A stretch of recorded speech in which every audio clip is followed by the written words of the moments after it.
Hey guys, it's Auie here and welcome back to my channel. Today is more of a fashion design focus where I will show you what's inside in a fashion design kit. Just a little disclaimer, I am a fashion design student and most of this is what we use for school. Not everything is required if you're a beginner, if you're even a seasoned seamstress or something. These are just things that are really helpful during my classes and what we do in school. So yeah, so my kit comes in this. It's a system storage 3.5 liter, made in New Zealand, and it's really handy. It has a lot of space and it organizes things for me, which is great because I'm such an organized freak. So I'll organize this video according to the use of each tool, so let's get to it. So there are different kinds of cutting tools that we use.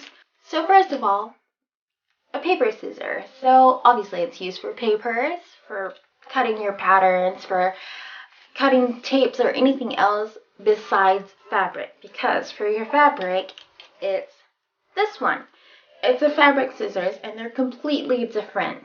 I know they both look like scissors, but really they're used for completely different things. Because once you start using the fabric scissors for your paper, it's not going to be sharp enough anymore for your fabric. You're just only going to ruin your fabric scissors. So always keep your fabric scissors for your fabrics and your paper scissors for your papers. Another scissors that you don't really need but kind of helpful is your tiny little scissors in here. Now this is also used for cutting paper. Sometimes I use it for fabrics as well, for cutting samples and all that jazz. But this is more of like your quick and easy cutting threads off your sewing machine and all that sort of stuff. So this is your easy, handy cutting tool. Now next one is this art cutter sort of thing. I forgot what it's called now. Art knife, sort of. So it goes like that. Cutter really, but I use this for my patterns if I have like a really straight edge, just to keep it straight, and I have my ruler on top and I use this.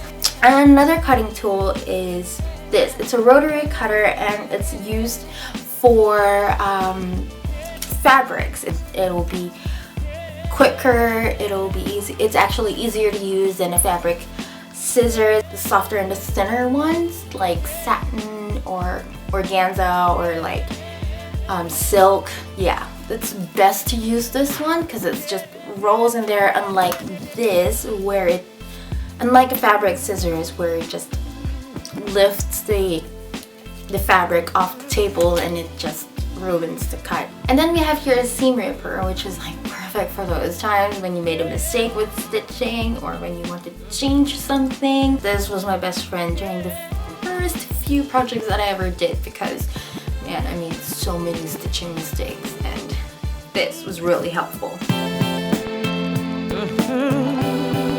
Next up are measuring tools. So we have 4 types of measuring tool. First of all, we have this square. Okay, it's a triangle, but it's actually called a greater square or square ruler because, well, two of this creates a square, right? So it's in centimeters, which is what we use here in New Zealand, and I know in America they use inches in there. But yeah, so we use this basically for anything when we do flat pattern. And then when we need something really long, like for example, measuring the center front or something like that, we use this long ruler. I don't usually use this as much. You don't really need it. If you don't have one, you can get away with just a 12 inches ruler. This is 24 inches ruler and we actually have in school something quite longer than this.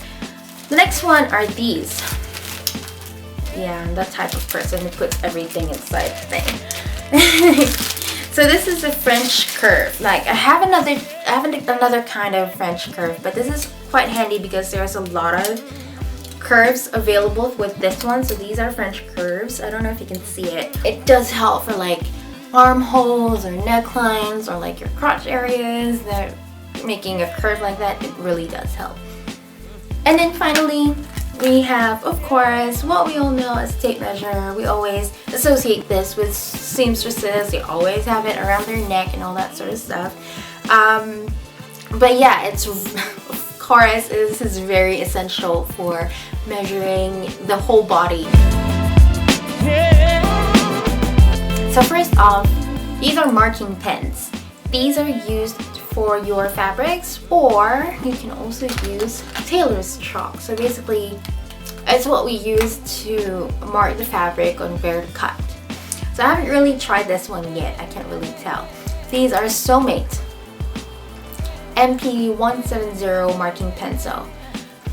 Okay, so the next marking tool that we use is a tracing wheel.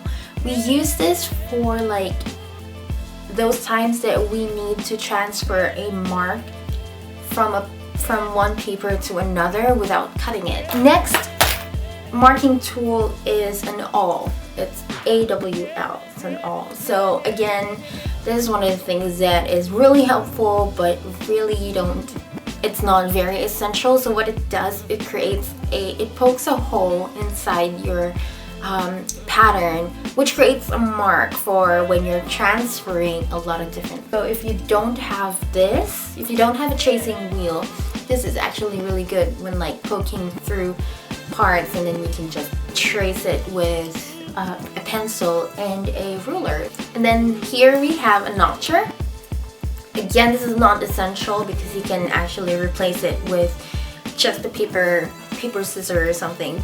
What it does is it creates a notch on your pattern to make sure that this pattern or this side of the fabric is aligned with another side of the fabric. So yeah, so that's your marking tool. And of course you have your pins, which can be used as a marker, as a helper, as everything else, you know. Use this to like hold fabrics together while you're sewing. It can mark where you need to stop sewing. It's really helpful. It's one of those things that you always see with like seamstresses because it really is essential when it comes to sewing. And then of course we have your pencil, which is, well, basically what you need when you need to communicate to yourself.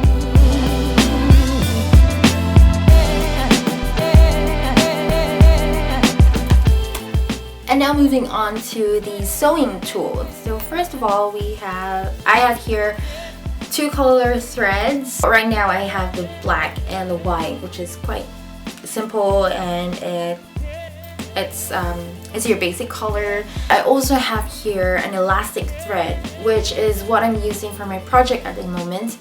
And with that, I'm doing some sort of sheer design. And to achieve that, I need an elastic thread. So I have this in my tool at the moment. And then I have here a zipper foot for when applying, obviously, a zipper on your garment. It's really essential that you use a zipper foot instead of your normal sewing foot, because it will give space for the zipper to go through when you're sewing. So yeah. And then I have here 1, 2, 3, 4, 5, 6 bobbins and a bobbin case.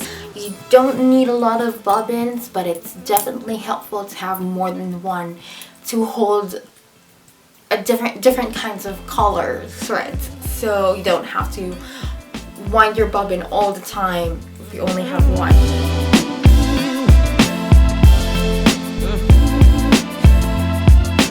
And then I have your random stuff like a double-sided tape. And then I have, of course, a zipper in here for when I need it. Now these are pattern hooks. Again, it's one of those tools that is not very needed, not essential, but we use this for school to hang our patterns onto like a iron rod or something, so we don't have to roll it or like fold it. You really don't want to fold working patterns or something. And then finally, a very random tool, not needed. You have your phone with a calculator in there, but it's actually really helpful for those times when your brain is just in a not in a mathematics mood. So that's it for today's video. I'm really glad that you watched it, and if you went all the way through the video, yay, phew. If you enjoyed it, give it a thumbs up, and if you want to see more, just subscribe. And if you're on Twitter and on Instagram, my handles are linked down below in the description box. If you want to see more from me, I'll be here every Sunday, every week, with more fashion design stuff or anything random, really. So yeah, thanks again, and I hope to see you next week.